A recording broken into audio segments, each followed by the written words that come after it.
So I'm going ahead and I'm mincing up a little bit of cucumber, taking the skin off. We need just a tiny bit. Right now we're going to take the rest of our red pepper and we'll cut off the top, and then with our fingers we'll pull out the seeds and the rib meat. We'll discard the top and the insides, and you can see where the ribs run right down the middle. That's what we're actually going to follow. We're going to cut this right down here, so it'll be that much easier to just cut away from our white rib meat.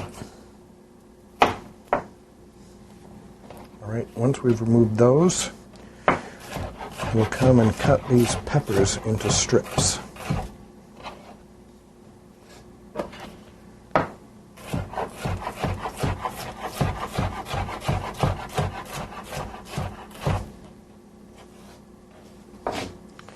We'll take half of them,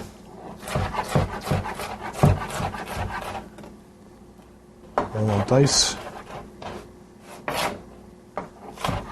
all of them into small pieces, and then we'll add them to our cucumber.